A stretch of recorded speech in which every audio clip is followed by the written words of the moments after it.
Big TV. ఒక super star song hit అయిందంటే ఆ ఫ్యాన్స్ చేసుకునే పండుగ అంతా ఇంత కాదు. అవునా? ఆ పాటకిచ్చే కిక్కే వేరు అని అనుకుంటూ ఉంటారు. చాలా రోజుల నుంచి రామ్ చరణ్‌కి సంబంధించి ఏ సాంగ్ వచ్చినా, ఏ సినిమాకి సంబంధించి ఏ డైలాగ్ వచ్చినా కూడా చాలామంది ఎక్సైటెడ్‌గా ఫీల్ అవుతూ ఉంటారు. రామ్ చరణ్ ఇలాంటి కథ సెలెక్ట్ చేసుకున్నారు, ఇలాంటి సాంగ్స్‌లో ఇలాంటి స్టెప్ వేస్తూ ఉంటారు అని చెప్పి చాలామంది ఎదురు చూస్తున్నటువంటి టైంలో ఒక 'చికిరి చికిరి' సాంగ్‌తో మనందరి ఫ్యాన్స్ అందరినీ కూడా ఒక పండుగలాగా జరుపుకునే విధంగా ఒక సాంగ్ హిట్ చేసినటువంటి 'చికిరి' లిరిసిస్ట్ మన బాలాజీ గారు మనతో ఉన్నారు. అసలు ఒకప్పుడు పాత పాటలు ఏవి విన్నా కూడా సిరివెన్నెల సీతారామ శాస్త్రి గారి పాటలు మనం ఎలా ఎంజాయ్ చేసేవాళ్ళమో, ఇదంతా కూడా సిరివెన్నెల రాశారు కదా అని ఒక అంచనా వేస్తూ ఉండేవాళ్ళం అప్పుడు కొన్ని సాంగ్స్ వింటుంటే. ఇప్పుడు కొన్ని సాంగ్స్ చూడగానే ఏదైతే గతంలో చూసినటువంటి 'ఆర్య 2' సినిమాలు కావచ్చు, రకరకాల పాటలకు మంచి ఒక రాయటం కానీ అవన్నీ చూసుకుంటే దీని వెనుక ఉన్నది బాలాజీ గారా అనేది ఈ 'చికిరి చికిరి' సాంగ్తో అంత ఫేమ్ వచ్చిందని చెప్పొచ్చు. సో మనతో పాటు ఉన్నారు. ఇప్పుడు మనం చూస్తున్నాం ఇన్స్టాగ్రామ్లో ఎక్కడ చూసినా 'చికిరి' సాంగ్ సోషల్ మీడియాలో పూర్తిగా ఊపేస్తుంది. ఒకే రోజులో 50 మిలియన్ వ్యూస్ని సొంతం చేసుకున్నటువంటి సాంగ్ రైటర్ బాలాజీ గారు మనతో ఉన్నారు. ఆయనతో మాట్లాడదాం. అసలు ఎలా ఎంజాయ్ చేస్తున్నారు ఆ సక్సెస్ని అని కూడా తెలుసుకుందాం. నమస్తే బాలాజీ గారు. నమస్కారం. ఎలా ఉన్నారు? మీ పాటలాగా మీరు కూడా స్మార్ట్గా ఉన్నారు, హ్యాండ్సమ్గా. ఎలా ఎంజాయ్ చేస్తున్నారు? 50 మిలియన్ వ్యూస్ ఒకే రోజులో ఎక్స్పెక్ట్ చేశారా? Really enjoying lot. అంటే ఇది అంటే పాట సక్సెస్ అన్నది ఇంత కిక్ ఇస్తుందని నాకు ఈ పాట రిలీజ్ అయిన దగ్గర తెలిసింది. అఫ్కోర్స్ సక్సెస్ అవుతుంది పాట అన్నది ముందు ఐడియా ఉంది, లిరిక్స్ బట్టి కానీ ట్యూన్ బట్టి కానీ ఇంత పెద్ద హ్యూజ్ సక్సెస్ అవుతుంది అన్నది నాకు ఐడియా లేదు. దట్స్ వై నేను చాలా ఎంజాయ్ చేస్తున్నాను పాటని. అన్ని దగ్గరలో ఈవెన్ అది మన మహా అయితే ఓ తెలుగు రాష్ట్రాల్లో ఉంటుంది, లేదా విదేశాల్లో ఉండే మన తెలుగు ప్రాంతీయవాసుల దగ్గర ఉంటుంది ఈ పాట, అంతవరకు ఉంటుంది అనుకున్నా. కానీ యూరోపియన్స్, కొరియన్స్, మొత్తం అమెరికా ఎక్కడ పడితే ఇంగ్లీష్లో అన్ని భాషల్లో వాళ్ళు కొంచెం పెద్దవాళ్ళు కూడా డ్యాన్స్లు వేస్తున్నారు. అవన్నీ చూసి రీల్స్ చూస్తే చాలా ఆనందంగా అనిపిస్తుంది. అంటే సహజంగా ఓ లిరిసిస్ట్కి ఇలా చప్పట్లు కొడితే కొంచెం ఆనందం అనిపిస్తుంది. ఎవరైనా పాట బాగా రాసేవని లేదా పాట కోసం ఏం చేసినా అది ఆనందంలో అయితే ఉన్నాను నేను 100%. 50 మిలియన్ వ్యూస్ రావటం అనేది ఒక రికార్డ్ బ్రేక్ అనే చెప్పాలి. అంటే ఒకప్పుడు మనం ఇవి చూస్తూ ఉండే చాలా రోజుల కిందట ఇట్లాంటి కొన్ని మిలియన్ వ్యూస్ వచ్చినాయంటే ఆ క్రేజ్ ఎక్కడికో వెళ్ళిపోయేది సాంగ్స్. అట్లా రైటర్లు ఎంతోమంది పేరు తెచ్చుకున్న రోజులు ఉన్నాయి. ఇప్పుడు మీరు ఆ లిస్ట్లో first top of the leader అన్నట్టుగా అయిపోయారు కదా, ఎలా అనిపిస్తుంది? రియల్లీ అంటే ఇది ఒక అచీవ్మెంట్, నాకు మైల్ స్టోన్. అఫ్కోర్స్ నేను చాలా పాటలు రాశాను. మా 'ఆర్య 2లో నేను మీ గురించి సెర్చ్ చేస్తున్నప్పుడు 'ఉప్పెనంత ప్రేమలో' సాంగ్, చాలా మంచి మంచి సాంగ్స్ అన్ని మీరేనా అని అనిపిస్తుంది నిజంగా. అసలు షాకింగ్గా అనిపిస్తుంది. అదే 'ఆర్య 2లో నా కెరీర్ స్టార్టింగ్ అనేది 'ఉప్పెనంత ఈ ప్రేమకి' మీ అందరూ వినే ఉంటారు. ఆ పాట తర్వాత 'మిస్టర్ పర్ఫెక్ట్' ఇలా చాలా సాంగ్స్ రాశాను. అంటే ప్రతిదానికి వ్యూస్ ఉన్నాయి. ఈవెన్ సిటీ మార్ అనే సాంగ్ దువాడిజా అన్న దానికి ఓవరాల్గా అన్నీ చూసుకుంటే ఒక 650 మిలియన్ ఉంది. అది ఫస్ట్ టైం సౌత్ ఇండియాలో 100 మిలియన్ అయిన సాంగ్ అది, సిటీ మార్ అనే పాట. అలాగే తర్వాత ఎంసీఏలో ఏమండోయ్ నాని గారు చెప్పండి, మళ్ళీ F2లో గిర్రా గిర్రా, ఇలాగ చాలా పాటలు రాశాను. కానీ ఈ పాటలో ఉండే మజా ఏంటంటే మరి సోషల్ మీడియా ప్రభావము, లేకపోతే లిరిక్స్ తాలూకా ప్రభావం ఏదో ఒకటి కావచ్చు, పిక్చరైజేషన్, లేకపోతే రామ్ చరణ్ గారు కావచ్చు, లేకపోతే రెహమాన్ గారు కావచ్చు, అలా వాటి ప్రభావం వలన ఇది చాలా అంచనాలకు మించి చాలా దూరం వెళ్ళింది పాట అన్నది ఖచ్చితంగా అది నాకు ఒక అచీవ్మెంట్. బేసిక్గా అంటే ఇప్పుడు మీరు చెప్తున్న దాంట్లో అన్నింటిలో కామన్ పాయింట్ ఏంటంటే ప్రతి సాంగ్ అందరికి ఇష్టమే. మీరు 'ఆర్య 2 ఉప్పెనంత ప్రేమలో' చాలా మంది లవ్ ఫెయిలియర్ ఉన్నప్పుడు కూడా ఎక్కువ దీనికి కనెక్ట్ అయిపోయారు. మీరు చెప్పినట్టు ఏమండోయ్ నాని గారు అయితే ఎగ్జాక్ట్గా ఒక 100 రీల్స్ అయితే విత్ ఇన్ వీక్లో నేను అప్పుడు చూస్తుండే. అట్లా చాలా మూవీస్లో ఉన్నటువంటి సిటీ మార్, బన్నీ ఫ్యాన్స్ అందరూ కూడా చాలా ఎంజాయ్ చేశారు. ఇవన్నీ కూడా ఎప్పుడు మీకు అంటే హ్యాపీనెస్ ఇవ్వలేదా?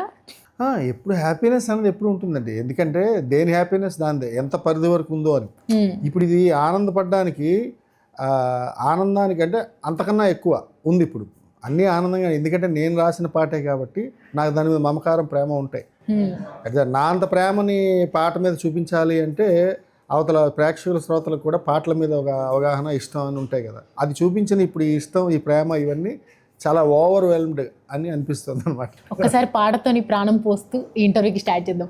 నేను సింగర్ని కాదు, మామూలు ఆ చంద్రుల్లో ముక్క జారిందేది నక్క, నా ఒళ్ళంతా ఆడిందే తైతక్క, దీనందాలో లెక్క దీనేశాలో తిక్క నా గుండెల్లో పోతా ఉందే బుక్క చికిరి చికిరి చికిరి చికిరి చికిరి సరుకు సామాను చూసి మీసం లేచి వేసే కేక చికిరి చికిరి గుంటె చురకెట్టేశాక ముందు వెనక ఈడే గాలి కొగ్గేసిందే పిల్ల చికిరి చికిరి ఆడంగుల మచ్చైందిల్లా ఆ చంద్రుల్లో ముక్క జారిందే దీనక్క నా ఒళ్ళంతా ఆడిందే తైతక్క. ఈ సాంగ్ వచ్చిన తర్వాత ఏదో తెలియనంటే స్టార్టింగ్ నుంచి కూడా ఇట్లాంటి సాంగ్ వస్తే బాగుండు అనేది అందరి మైండ్లో ఉంది, కానీ ఇది రాగానే ఆహా ఇది కదా మాకు కావాల్సింది అనే టైప్కి తీసుకెళ్లారు. ఏఆర్ రెహమాన్తో వర్క్ చేయటం, ఈ సాంగ్ అసలు ఈ మొత్తం చూసిన తర్వాత ఈ కంపోజింగ్ స్టైల్లో ఇదంతా ఎలా అనిపించింది? రియల్లీ గ్రేట్ అండి. ఫస్ట్ టైం నాకేంటంటే ఈ కంపోజిషన్ వాటికన్నా నా ఎక్సైట్మెంట్ ఏంటంటే నేను working with Rahman sir. Yeah, అది నాకు ఫస్ట్ టైం. అంటే రెహమాన్ గారితో వర్క్ చేయడం అన్నది ఎవరికైనా అదే ఒక ఏదో లైఫ్ టైం అచీవ్మెంట్లో ఉంటుంది. అంటే is Oscar winner. So more over ఎప్పటి నుంచో ఉన్నారు ఆయన. బాలీవుడ్ చేస్తున్నారు, ఈవెన్ హాలీవుడ్ చేస్తున్నారు, అన్నిట్లో నిష్ణాతులు. దట్టు మనం ఇక్కడ తెలుగు వరకు పరిమితమైన లిరిసిస్టులని నేను చెప్పలేను, కానీ బట్ అందరికీ అవకాశం రాదు. స్ట్రైట్ తెలుగు మూవీ అందులో ఇది స్ట్రైట్గా ఫస్ట్ టైం రెహమాన్ గారు చేస్తున్నారు. దాంట్లో ఒక పాట రావడం విశేషం. నాకు ఆ ఎక్సైట్మెంట్ రెహమాన్ గారితో వర్క్ చేయడంలో ఎక్కువ అనిపించింది. అఫ్కోర్స్ మిగతా ఈ ట్యూను ఇవన్నీ ట్యూన్ ఎలా వస్తుంది, ఆ ట్యూన్కి ఏం రాయాలి, ఏం చేసి ఏం మెప్పించాలి, ఒకవేళ రెహమాన్ గారు మన ఏమైనా లిరిక్స్ గురించి ఏమైనా ఇబ్బంది పెడతారా, లేకపోతే డైరెక్టర్ గారు ఏం చెప్తారు, ఇవన్నీ చాలా ఫస్ట్ స్టార్టింగ్లో నేను చాలా పాటలు రాశాను, 400 పైన రాశాను, చిన్నవి పెద్ద అన్నీ కలిపి. బట్ నాకేంటంటే ఇది ఖచ్చితంగా ఒక ఎక్సైట్మెంట్ ఖచ్చితంగా ఇచ్చింది. ఆ ఎన్విరాన్మెంట్. మళ్ళీ మేము రెహమాన్ గారి స్టూడియోకి వెళ్ళి అక్కడ రికార్డింగ్ చేసాం. అక్కడ కూడా ప్రతిదీ నాకు ఎక్సైట్మెంట్ థింగే, ఒక సాటిస్ఫాక్షన్. ఇన్స్టా ఓపెన్ చేస్తుంటే మొత్తం చిక్రీ చిక్రీ చూసినప్పుడల్లా ఒక ఆనందం. చాలా చాలా హ్యాపీ. చాలా మనకి జీవితానికి చాలా. అంటే కొన్ని ఏమవుతాయండి. నేను ఇళయరాజా గారితో వర్క్ చేశా, ఏదో కథలో రాజకుమారి అని నారా రోహిత్ గారి మూవీ చేసినప్పుడు ఆయనతో 6 days ఉన్నాను. అంటే రాజా గారితో మనం పని చేయాలి అంటే అసలు మనం ఎక్కడ వాళ్ళని ఆయన దగ్గరికి వెళ్ళి చెన్నైలో కూర్చోవడం, ఇదంతా ఖచ్చితంగా ఎక్సైట్మెంట్. ఎవరికైనా కొత్త వాళ్ళకి అనిపిస్తుంది. ఎదిగినప్పుడు ప్రతి విషయం గొప్పగానే ఉంటుంది, కొత్తగానే ఉంటుంది ఎదుగుతున్నప్పుడు. ఎందుకంటే పెద్దవాళ్ళతో వర్క్ చేయడం ఎవ్రీడే లెర్నింగ్ ఖచ్చితంగా ఉంటుంది. ఆ రాజా గారితో కూడా నాకు ఇదే సేమ్ ఫీలింగ్. రాజా గారితో వర్క్ చేస్తున్నాం. అలాగే రెహమాన్ గారితో అంటే అది ఇంకా నెక్స్ట్ లెవెల్. దాన్ని చెప్పడానికి నా ఊహకు అందదు. ఏమైనా టిప్స్ నేర్చుకున్నారా? నేను నేర్చుకోవడం లేదు పాటలు. ఎందుకంటే ఒకవేళ అక్కడ నేర్చుకుందామని, ఆయన చాలా కూల్ పర్సన్ రెహమాన్ గారు. ఏమి అంటే మనని ఇబ్బంది పెట్టేది, లిరిక్స్లో ఇబ్బంది ఏమి ఉండదు ఆయనకి. ఆ తత్కారం అంటారు, మీటర్ ట్యూన్లో ఉండే తత్కారంలో కరెక్ట్గా అక్షరాలు కూర్చున్నాయా లేదా అవి చూసుకుంటారు. అది చూసుకుంటే ఓకే డన్, నైస్ లిరిక్స్ అంటే. ఆయన చాలా ముభావి, తక్కువ మాట్లాడతారు కూడా. మాట్లాడే నైస్ లిరిక్స్ అన్నారు, దట్స్ ఇట్. ఒక 1.5 hour మేము కూర్చొని పక్కనే నేను రికార్డింగ్ చేశాను, అవతల సింగర్ పాడుతుండగా. బట్ నేను దాంట్లో అక్షరదోషం చెప్పాలి. ఎందుకంటే పరభాషా గాయకులు వచ్చినప్పుడు రచయిత కంపల్సరీ ఉండాలి అక్కడ. ఉంటేనే మనం పాటని స్పష్టంగా నిర్దిష్టంగా పాడించడం, మళ్ళీ శ్రోతలకు అందించాలి కదా. దీంట్లో నేను వెళ్ళా, మా డైరెక్టర్ గారితో పాటు కూర్చున్నాం. పాట రికార్డింగ్ అయింది. తర్వాత వచ్చిన రిజల్ట్ మీరు చూసారు. చిక్రీ అనగానే మనం నార్మల్గా వాడుకల భాషలోని ఈ జింగిరి అట్లా మాట్లాడతాం కదా మనం, ఎవరినైనా చిలిపిగా పిలుచుకునేటప్పుడు. అంటే ఈ జనబాహుళ్యంలో ఎవరు నోటికి ఏది వస్తే అది మాట్లాడే పదమే అది. అంతేనా? అంటే దీనికి సపరేట్గా మీనింగ్ ఏం లేదా? మీనింగ్ ఏం లేదు. చిక్రీ అంటే నార్మల్గా మీరు ఏం ఊహించి, ఇప్పుడు ఏ చిక్నా అంటారు అబ్బాయిల్ని, ఏ చికిరి అనొచ్చు, ఏ చికిత అని ఇంతకుముందు పాట వచ్చింది. అది వాటికి ఏం మీనింగ్ లేదు. బాలాజీ గారు ఇప్పుడు రైటర్ అంటే నార్మల్గా ఏది చూసినా రైటింగ్ మోడ్లోనే ఉంటారు. నార్మల్గా ఏది చూసినా కూడా ఇది రాస్తే బాగుంటుంది, అది రాస్తే బాగుంటుంది అట్లా అనిపించి రాసిన సాంగ్స్ ఏమైనా ఉన్నాయి మీ దాంట్లో? సందర్భాన్ని బట్టి పాట, ఎప్పుడు సందర్భాన్ని బట్టి రచయిత ఏ రచయిత అయినా ఆ సందర్భాన్ని ఊహించి రాసేదే పాట. కాబట్టి అంటే మీరు అన్నది ఏంటంటే ఓ ప్రకృతిని చూసాం అనుకోండి, దాన్ని ఉపమానంగా చెప్పి రాయడం, అదేనా మీరు అడుగుతున్నారు? అయితే ఏదైనా ఒక అమ్మాయిని ఓ చందమామలా ఉన్నా అని చెప్పడం, లేకపోతే ఒక పువ్వులా, ఓ చెట్టులో, కాయలా, ఇలాగా అదంతా మా సాహిత్యంలో నడకది. ఖచ్చితంగా అలాంటి సందర్భం వచ్చినప్పుడు అలాగే రాయాల్సి ఉంటుంది, అలాగే రాస్తాం కూడా. అన్ని పాటలకి ఉపమానాలు చెప్పలేము, కొన్ని సందర్భం చెప్పాల్సి ఉంటుంది. స్ట్రైట్ అవే ఏదైతే సందర్భం ఉందో సందర్భాన్ని చెప్పాల్సి ఉంటుంది. ఒక ఇన్స్పిరేషనల్ సాంగ్ అని, ఒక మోటివేషనల్ సాంగ్ అని, దేనికి అది వేరేగా ఉంటుంది, అలా చెప్పాల్సి వస్తుంది. ఏదైనా ప్రత్యేకించి ప్రేమ పాటలు లేకపోతే ఇంకేదన్నా లవ్ ఎట్ ఫస్ట్ సైట్, లేకపోతే అమ్మాయిని చూసి ఏదో చెప్పడం. ఇప్పుడు ఈ పాట కూడా, చికిరి పాట కూడా అమ్మాయి తాలూకా ఏదైతే యాటిట్యూడ్ ఉందో అది చెప్తూ, ఇతని కథానాయకుడి తాలూకా యాటిట్యూడ్ ఈ పాటలో ఉంటుంది.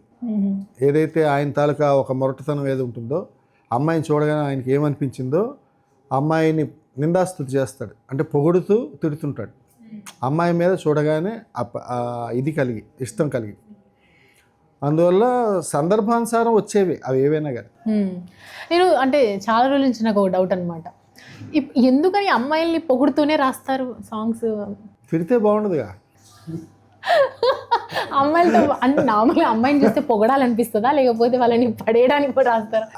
అమ్మాయిని చూస్తే ఫస్ట్ ఆఫ్ ఆల్ పొగడమే ఉంటుంది ఖచ్చితంగా, ఎవరికైనా అది కామన్ కదా. అమ్మాయి అనేది ప్రకృతి, ప్రకృతి అమ్మాయి వేరు కాదు కదా. ప్రకృతిని పొగిడినట్టే అమ్మాయిని పొగిడితే. అట్ ద సేమ్ టైం ఒక అబ్బాయి ప్రత్యేకించి ఒక అమ్మాయిని పొగుడుతున్నాడు అంటే ఖచ్చితంగా వాడు ప్రేమించడం కోసమో లేకపోతే ఇంకేదో ఫ్లర్ట్ చేయడం, అది ఇంకేదో ఉంటుంది. అంటే రచయితలకు లవ్ స్టోరీస్ ఉంటాయా? ఏమోనండి, నాకు ఐడియా, నాకైతే లేదు. అంటే పర్టికులర్గా ఉప్పినంత ఈ ప్రేమకి రాశా అంటే అన్ని అనుభవంలోకి రావు. కవి అంటేనే అది కదా. కొన్ని ప్రపంచాన్ని ఆకలింపు చేసుకోవడం, ప్రతిదీ అబ్జర్వేషన్లో ఉంటుంది.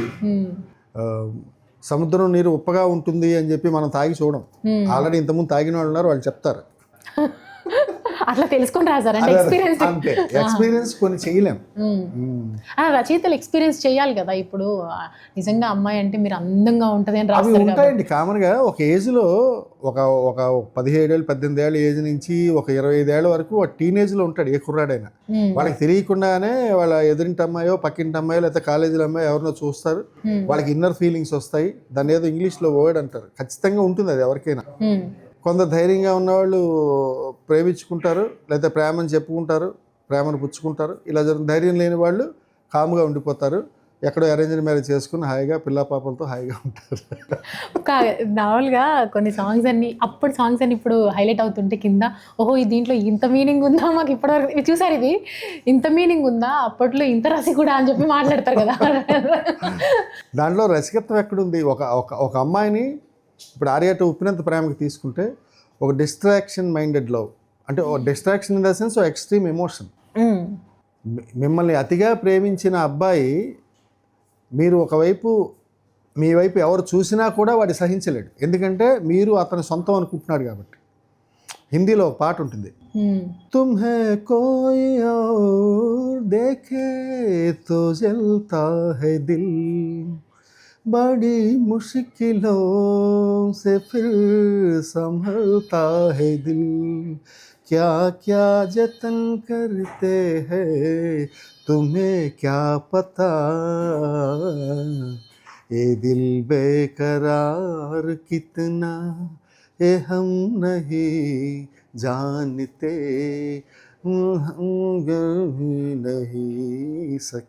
మీలో మంచి సింగర్ ఉన్నాడు. అంటే నిన్ను వేరే వాళ్ళు ఎవరైనా చూసినప్పుడు ఒళ్ళంతా కాలిపోతుంటుంది. అంటే తుమ్మే కోయి ఎవరు దేఖేతో జల్తా హై దిల్, బడి ముష్కిల్ సే ఫిర్ సంభల్తా హై, అంటే చాలా కష్టం మీద దాన్ని అంచుకుంటాను నేను, తర్వాత సర్దుకుంటాను. క్యా క్యా జతన్ కర్తే హై తుమే క్యా పతా, అంటే నేను ఏమేమి కాంప్రమైజ్ అవుతున్నాను నీకేం తెలుసు, నేను నిన్నంత ప్రేమిస్తున్నాను అని చెప్తాడు. అంటే ప్రేమ అన్నది ఈ ప్రపంచంలో ఎక్కడైనా ఒకటే ఫీలింగ్. అది హిందీ వాళ్ళు రాశారా, తెలుగు వాళ్ళు రాశారా, ఏం రాశారా, ప్రేమకి ఆ బలం ఉంది, ఆ వెసులుబాటు ఉంది, దాంట్లో అందం ఉంది. వాటన్నిటికీ కారణం అమ్మాయిలే. ఫస్ట్ పెన్ను తీసి, మీరు అన్నారు కాబట్టి అమ్మాయిలను, పెన్ను తీసి పేపర్ మీద పెట్టగానే ఫస్ట్ సర్కాజంగా రాద్దామా, ఒక మంచిగా లవబుల్గా రాద్దామా, అమ్మాయిని పొగడ్డానికి రాద్దామా, తిట్టడానికి రాద్దామన్నా అంటే కూడా ఫస్ట్ అమ్మాయే వస్తుంది. అవును. ఎందుకని అంటే అమ్మాయే కదా ఇప్పుడు మీరు పెన్ తీసి రాశారు అంటే ఇప్పుడు కాదు, ఒక 30 ఏళ్ళ క్రితం రాసుకునేవారు. అంటే అప్పుడు ఏ ఫెసిలిటీ లేదు కాబట్టి ఫస్ట్ పెన్నే తీస్తారు.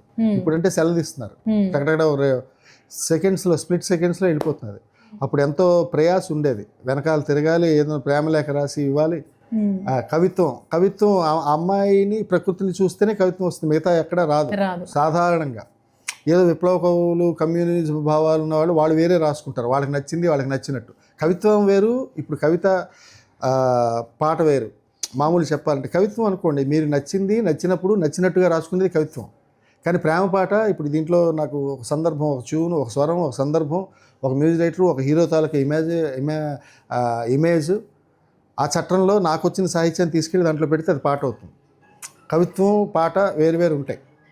కాకపోతే ఏంటంటే అమ్మాయిలు ప్రకృతితో సమానం కాబట్టి, ఈ పంచభూతాలతో సమానం కాబట్టి అమ్మాయిల్ని ఇప్పుడు అమ్మాయిలు ఎప్పుడు అబ్బాయిల మీద ప్రేమ కవితలు రాయరు. నువ్వు అలా నడుస్తూ వెళ్తుంటే అలా రాజహంసలా ఉన్నావు అని అనలేరు, ఎందుకంటే వాడు రాజహంసలా ఉండడు. ఏ బ్రాండ్ ఇస్తే ఆ బ్రాండెడ్ ఆ బ్రాండ్ ప్యాంట్ వేసుకొని, ఆ షూ వేసుకొని, షర్ట్ వేసుకొని వెళ్తుంటాడు. కాబట్టి అమ్మాయికి చెప్తే అందంగా ఉంటుంది కాబట్టి కవిత్వం అమ్మాయి మీదే రాస్తారు. మీరు అడిగిన ప్రశ్నలోనే సమాధానం ఉంది. మిగతా వాళ్ళకి రాస్తే అది యాప్ట్ కుదరదు. అంటే ఇప్పుడు మీరు రాసిన సాంగ్స్లలో కొన్ని లవ్ ఫెయిల్యూర్ సాంగ్స్ ఉంటాయి, ఒకటేమో అంటే రకరకాలుగా ఉంటాయి. ఇది ఏ జోనర్లోకి వస్తుంది? ఇది కూడా లవ్ సాంగే, అంటే లవ్ సాంగ్ కిందకి తీసుకునే పాట. బట్ అది పాట విన్న తర్వాత దాని అర్థం, శబ్దం వేరే ఉంటుంది, వినిపిస్తుంది మనకు వినిపించినప్పుడు. అది ఆల్మోస్ట్ ఆల్ అంటే ఒక సెమీ మెలోడీలా ఉంటుంది ఈ పాట, అంటే ఒక చిన్న మెలోడీ కూడా ఉంటుంది పాటలో. కాబట్టి పాటలో తన భావాన్ని వ్యక్తీకరిస్తున్నాడు. అందున మీరు పాట వినే ఉంటారు. చికిరి చికిరి సాంగ్లో ఒక మనిషికి ఒక గ్రామీణ నేపథ్యంలో సాగిపోయే కథలో ఒక పల్లెటూరు నుంచి నాగరిక ప్రపంచంలో ఉన్న ఒక పల్లెటూరు నుంచి ఒక వ్యక్తి, ఒక కుర్రాడు, పెళ్లిగాని కుర్రాడు ఒక అమ్మాయిని చూస్తాడు. సాధారణంగా ఒక అమ్మాయిని చూడగానే ఎవరైనా ప్రేమ అంటారు. వాడు ప్రేమ, లవ్ కాదు, వాడు lust at first sight. Love at first sight కాదు, అమ్మాయిని ఇష్టపడిపోతాడు, కోరిక పుడుతుంది అమ్మాయి మీద, అంత అందంగా ఉందని. అందుకు అమ్మాయి అందాన్ని వర్ణిస్తాడు. వర్ణించి అంత అందంగా ఉన్నదని నువ్వేంటి ఇలా బిహేవ్ చేస్తున్నావు, కథానాయకి తాలూకు లక్షణాలు కూడా పాటలో ఉంటాయి. ఇలాగ అడదినంగా నడిచేయడం ఇదంతా ఉంటాయి, మీకు చూసే ఉంటారు పాటలో. అంటే అమ్మాయికి కూడా యాటిట్యూడ్ ఉన్న ఒక గర్ల్ అనమాట. అందుకు ఇతను అమ్మాయిని పొగుడుతుంటాడు, అట్ ద సేమ్ టైం ఇదే తిడుతూ ఉంటాడు, తన మాటని చెప్తుంటాడు, తన మనసులో భావాన్ని చెప్తూ ఉంటాడు. పాట సందర్భం అది యాక్చువల్గా. ఇది కొంచెం టిపికల్గా ఉండే ప్రేమ పాట కానీ ప్రేమ పాట. మొత్తం సరదాగా ఒక పెద్ద కథ చెప్పచ్చు కదా. పెద్ద కథ చెప్పాలా? మెల్లిమెల్లిగా కొంచెం అర్థమైంది మాకు చూడగానే. పోలీస్ స్టేషన్ తీసుకెళ్తారా? వద్దులేరా, వాళ్ళు తీసుకెళ్తారు. మీరు దగ్గరగా ఉంటుండే అడిగారు అందుకంటున్నాను. అంటే నాకు కూడా తెలియదుండి. ఇన్ఫ్యాక్ట్ నాకేంటంటే పాట రాసేటప్పుడు సాధారణంగా సందర్భమే చెప్తారు, ఆ పాట సిచ్యువేషన్ వరకు చెప్తారు. పెద్ద కథ గురించి ఆయనకే తెలియదు, నాకు తెలిసి సాధారణంగా. ఎందుకంటే ప్రతిరోజు మారుతుంటుంది, ప్రతిరోజు ఇంప్రవైజ్ చేస్తూ ఉంటారు, మారుస్తూ ఉంటారు. కాబట్టి కథ ఎప్పుడు అలా స్థిరంగా ఉండిపోదు. కాబట్టి కథ గురించి నాకు ఓన్లీ సిచ్యువేషన్ వరకే తెలుసు. సిచ్యువేషన్స్ ఓన్లీ, అంతే. మొత్తానికి ఇంకా రామ్ చరణ్ గారు కానీ జాన్వీ కపూర్ ఆ టైంలో, ఆ తర్వాత ఏఆర్ రెహమాన్ కంపోజిషన్, మీ మొత్తం రచయిత అంతా కలిపి ఒక సూపర్ బ్లాక్ బస్టర్ అయ్యింది. దీంట్లో ఏమనిపిస్తుంటుంది మీకు? మెగాస్టార్ ఫ్యామిలీ నుంచి ఇట్లా ప్రశంసలు వచ్చాయి ఏమైనా? ప్రశంసలు అంటే వాళ్ళు ఏదో చెప్పారు, నాకు ఏదైనా డైరెక్ట్ ప్రశంస అయితే లేదు. ఎందుకంటే మేము వాళ్ళని కలవం కదా, మేము ఉండే డిపార్ట్మెంటే వేరు. రైటర్స్ డిపార్ట్మెంట్ అంటే ఓన్లీ డైరెక్టర్ గారిని వెళ్ళి ఒక ఆఫీస్లో కలవడం, అతను ఏదో సందర్భం చెప్పడం, మనం రాయడం, ఇదే కాదండి మరోలా రాయడం, అది ఆ డిస్కషన్ నడుస్తుంటుంది, ఆ నడకే ఉంటుంది. ఇప్పుడు మధ్యలో మిగతా వాళ్ళు ఏ టెక్నీషియన్స్తో మాకు ఇంటరాక్షన్ ఉండదు. సాధారణంగా హీరోస్ అన్నవాళ్ళు అంటే మనకి చెప్పరు, మేబీ చెప్తే డైరెక్టర్ గారితోనూ ఎవరితో చెప్పుండొచ్చు, ఆ పాట హమ్ చేసుకోవచ్చు, ఇలా హమ్ చేస్తున్నారని నాకు చెప్తారు డైరెక్టర్లు వచ్చి, అలా జరుగుతుంది అంతే. సూపర్, మంచి ప్రశంసలు వస్తాయి మీకు రానున్న రోజుల్లో అనుకుంటున్నాను నేనైతే. వెయిటింగ్ ఫర్ దట్, నేను కూడా దానికోసం. We all wish actually. కాదు, మీరు ఎందుకు క్యాప్ పెట్టుకుని ఉన్నారు దీంట్లో? ప్రశ్నల్లో ఇది అంటే నాకు అప్పటి నుంచి డౌట్, మీరు అట్లా ఎలా ఉందంటే ఇందాక సౌండ్ ఎందుకు వచ్చిందని నేను అడగలేదు. అంటే నాకు డౌట్ ఏంటంటే ఎక్కువ ఆలోచించి రాసి జుట్టుకి ఏమైనా ప్రాబ్లం అయిందా ఏమి అని. అంతే, జుట్టు కొంచెం చెడగా చూడు ఇంకంతే. బేసిక్గా రైటర్స్ ఎక్కువగా వేరే అవుట్డోర్లో ఎక్కువ ప్లాన్ చేస్తారు రాసేటప్పుడు, బీచ్ ప్లేస్లలో కొంచెం అట్లాంటి సిచ్యువేషన్స్ ఉన్నాయా మీ దగ్గర? రాశానండి అలా ఎప్పుడో ఏవో పాటలు. ఇప్పుడు నేను దేవశ్రీ గారికి రాయాలనుకోండి, చెన్నై వెళ్ళి రాస్తాను. చెన్నై వెళ్ళి వేరే మాకు ఎక్కడైనా పెద్ద హోటల్లో పెడతారు, మాకు ఒక అన్ని ఫెసిలిటీస్ పెడుతూ మళ్ళీ నేను రోజు అక్కడికి వెళ్తూ ఉంటాను, మా దేవశ్రీ గారికి వెళ్తుంటాను, పాట రాస్తూ చూపిస్తూ అలా 2-3 రోజుల్లో పాట అయిపోతుంది అన్నమాట. అలా వెళ్తాం.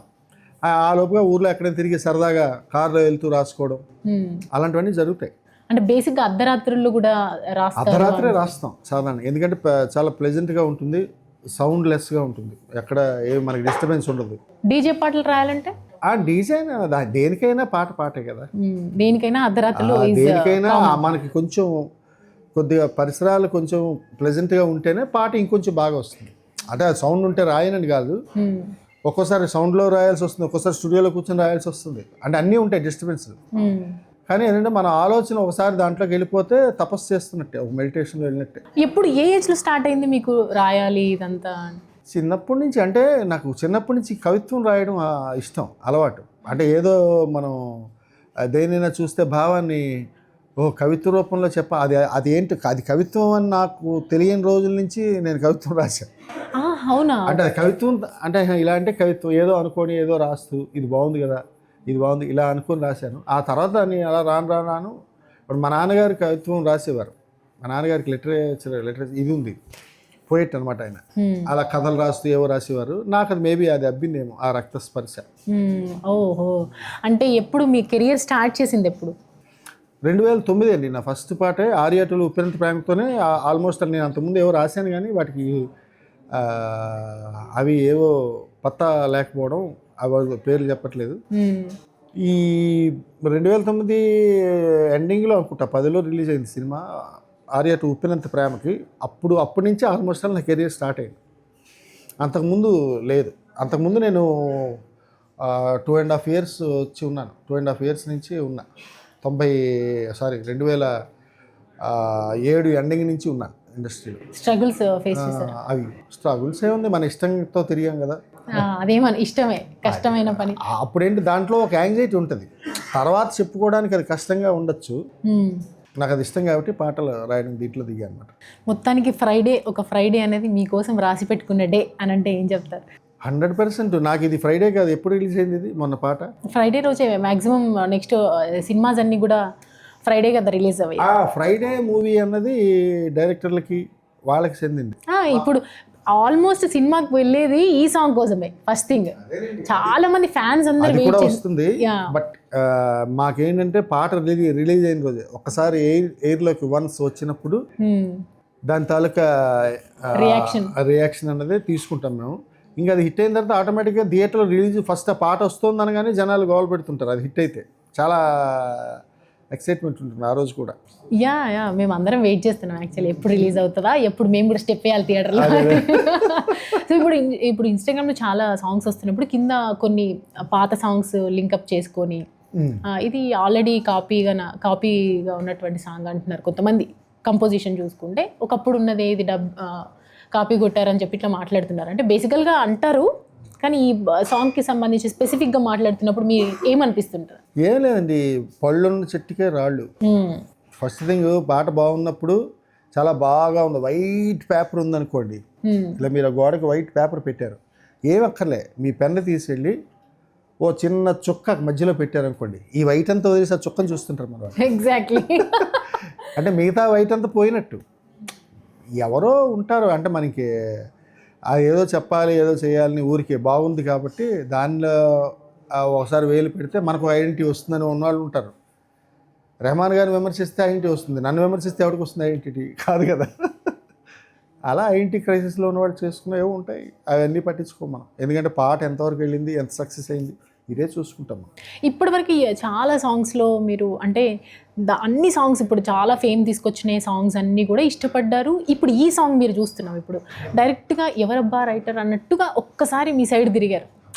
బాలాజీ గారు అని చెప్పి ఆ టైంలో మీ మూమెంట్ ఏంటి, అసలు ఏమనిపించింది? ఇండస్ట్రీయే నా జీవితం అని నమ్ముకొని వచ్చిన వాడిని నేను కదా. మ్మ్. ఖచ్చితంగా ఇలాంటిదే వచ్చినప్పుడు మనకు ఒక కెరియర్ బిల్డప్ అవుతుంది. అంటే ఎన్ని పాటలు రాసినా మనకు ప్రత్యేకం, మనకు ఒక ఇది అన్నది ప్రతి వాళ్ళు కోరుకునేదే ఐడెంటిటీలో. కోర్స్ ఏవో పాటలు రాస్తాం, దానికి తగ్గ ప్రతిఫలం తీసుకుంటాం, మన లైవ్లీహుడ్ అది నడిచిపోతుంది, అది కాదు. ఇది స్పెసిఫిక్గా ఇలాంటి పాటలు వచ్చినప్పుడు ఇంకొంచెం ఒక మెట్టు ఎక్కినట్టు. మన ప్రయాణం ఎప్పుడు ఇలాంటి సినిమా ఫీల్డ్లో ఏదైనా అయినప్పుడు ఎదగడం అనేది మెట్ల మీద వెళ్తాం, లిఫ్ట్లో వెళ్ళాం జమ్మని. వెయిట్ అండ్ సీ అన్నట్టు అంటే ఉండాలి. అలా ప్రతిదీ ఒక మెట్టు వేరుకొని ఏదో ఇటుగా పేర్చి ఇల్లు అవుతుందని అంటారు కదా, అలాగే మెట్టు ఎక్కి మీదకి వెళ్ళడం తప్పించి. అండ్ ఇది భయపడి చాలా మంది ఇండస్ట్రీకి రావడానికి కొంచెం వెనక ముందు అడిగేస్తారు, చాలా వెయిట్ చేయాలి, సక్సెస్ కోసం చూడాలి అలా అనుకునే వాళ్ళకి ఏం చెప్తారు మీరు? ఖచ్చితంగా చేయాలనుకున్నప్పుడు అన్నిటికీ సిద్ధపడి రావాలంటాను. ఒకరోజు ఫెయిల్ అవుతుంది, 2 రోజులు ఫెయిల్ అవుతుంది, 2 సంవత్సరాలు ఫెయిల్ అవుతుంది, 3 సంవత్సరాలు ఫెయిల్ అవుతుంది, కానీ తర్వాత కూడా వస్తుంది అనే ఒక నమ్మకం. తర్వాత కూడా నేను సస్టైన్ అవ్వగలను, నేను కవిని, లేకపోతే నేను ఆర్టిస్ట్ని, లేకపోతే నేను దర్శకుడిని అని యువత వాళ్ళకి అది ఆ సెల్ఫ్ కాన్ఫిడెన్స్, సంకల్పం, ధృతి ఉంటే 100% రావచ్చు ఇండస్ట్రీకి. దాన్ని ఎవరు ఫైనాన్షియల్ స్ట్రగుల్స్ కూడా ఫేస్ చేస్తారు కదా, అన్నీ ఉంటాయి. చెప్తున్నా కదా, మనం ఒకటి అచీవ్ చేయాలంటే ఖచ్చితంగా 10 వదులుకోవాలి, ఒకటి కాదు. ఒకటి అచీవ్ ఇక్కడ ఇండస్ట్రీలో మాత్రం కొంచెం కోనా అయితే కొంచెం పాన అంటారు కదా, ఒకటి కావాలంటే ఒకటి వదులుకోవాలి, ఒకటి కాదు 10 వదిలేయాల్సి వస్తుంది. అలా వచ్చేటప్పుడు, అలా చేసుకున్నప్పుడు ఖచ్చితంగా అలాంటి సమయంలో పేరు వస్తే అది చాలా కిక్కిస్తుంది. ఇప్పుడు ఎవరికైనా సక్సెస్ అయినప్పుడు మీరు ఇందాలు అడిగిన ప్రశ్నకి అదే సమాధానం. కొన్ని సుదీర్ఘమైన నేను వచ్చి ఇప్పుడు ఎన్నో 2009, 2008 అనుకుంటు 17 సంవత్సరాలు అయిపోయింది. నేను చాలా హిట్ సాంగ్స్ రాశాను, పేరు వచ్చింది, అన్నీ వచ్చాయి. కానీ ఇది పేరు వచ్చింది అన్నదానికన్నా అంతకు మించి పేరు కన్నా ఇంకేదైనా ఉంటే అది టర్నింగ్ పాయింట్ లైఫ్ ఇదేదో అలాంటిది వచ్చింది. కాబట్టి ఇది నాకు ఒక అచీవ్మెంట్. ఇక్కడి నుంచి నేను తడువుకోకుండా చూసుకోకుండా ఏమైనా పాటలు రాయడానికి వచ్చే అవకాశంలా అలా. ఇంకా ఏమైనా కోరికలు ఉన్నాయా ఈ హీరోకి సాంగ్ రాయాలి, ఆ పెద్ద స్టార్కి సాంగ్? కోరికలు అంటే దీంట్లో అసలు యాక్చువల్గా అవి కోరుకోక్కర్లేదు. ఎందుకంటే ఇండస్ట్రీ ఎప్పుడు చాలా చిన్న పరిమితి ఉన్న ఇండస్ట్రీ అండి. సినిమా ఉన్నదే ఓ 10 మంది పెద్దవాళ్ళు ఉన్నారు అనుకోండి, హీరోలు, ఓ 10 మంది మ్యూజిక్ డైరెక్టర్లు పెద్దవాళ్ళు ఉంటారు. వాళ్ళకి రాసి వీళ్ళకి రాస్తే అయిపోయింది కదా. దీంట్లో కోరిక పెద్ద పెట్టుకోక్కర్లేదు. ఒక పాట ఎవరో ఎక్కడో హిట్ అయింది, రేపు పొద్దున వాళ్ళు పిలిచి మన చేత రాయిస్తారు, అలా జరిగిపోతుంది. నేనైతే అందరికీ రాయాలనుకుంటున్నాను. నాకేంటంటే నా గోల్ ఏంటంటే సంపూర్ణంగా అందరికీ రాసి ఒక స్థాయి, అంటే మనం అందరికీ రాసాం అమ్మాయి అసలు లైఫ్ సాటిస్ఫాక్షన్. ఎందుకంటే దీని మీద మొత్తం మన లైఫ్ని సాక్రిఫైస్ చేస్తాం కాబట్టి ఏదో ఒకటి చిన్న కోరికతో ఉంటే అది జీవితం అవ్వదు. ఆ అచీవ్మెంట్ గొప్పది కాదు. అన్నీ సాధించాలి, అన్నీ చేయాలి, అందరికీ రాయాలి, రాసి చివరిలో ఫలానా బాలాజీ అని చెప్పి ముగించాలి ఇక్కడ జీవితాన్ని. ఫలానా బాలాజీ అని ఈరోజు వచ్చింది. బిఫోర్ దాట్ మీరు అనిపిస్తుండే ఎప్పుడైనా అసలు ఏంద్రా ఇంత కష్టపడుతున్నా కూడా కొంచెం నాకు పేరు రావట్లేదు అనే ఫీలింగ్ ఎప్పుడైనా? అంటే పేరు అయితే వచ్చిందండి. నేను ఎక్కువగా మనలో ఉండే ఇదేంటంటే ఎక్కువగా నేను కెమెరా ముందుకి తక్కువ వచ్చాను. అంటే ఎప్పుడు మనకు పాటని తీసుకొస్తుంది అన్నది కాన్సెప్ట్, వేరే మనిషి వచ్చి మనకు పాట ఇస్తాడని కాదు. కాబట్టి ఖచ్చితంగా చిన్న ఉంటాయి. మనం అప్పుడు తప్పు చేసాము, అప్పుడు రావాల్సింది ఎక్కువగా ప్రజలకు ఎక్కువ కనిపించాలి, పాట వస్తే నాకు కొద్దిగా చిన్న మొహమాటం అలాంటివి ఉండేవి. పాట రాసాం కదా, మరో వాళ్ళు ఇస్తారులే, ఇలా ఉండేది. ఈ కెమెరాల దగ్గరికి వెళ్ళి కూర్చోవడం, లేకపోతే ఎవరిని అడగడం, ఛానల్ కూర్చో, ఇవేవి చేయలేదు నేను. ఎవరు వస్తే వాళ్ళకి కాదనకుండా ఇచ్చాను. అది ఈ టీవీ ఛానల్స్ అయినా లేకపోతే ఏవైనా కానీ తప్పించి నేను ఇప్పుడు నా వైపు నుంచి నేను ఎప్పుడు ప్రయత్నం చేయలే. అది కూడా ఒక డ్రాబ్యాక్ అయింది నాకు. ఇప్పుడు అందుకే ఏదో మీలాంటి వాళ్ళు అందరికీ టకటకమైన ఇంటర్వ్యూలు ఇస్తున్నా.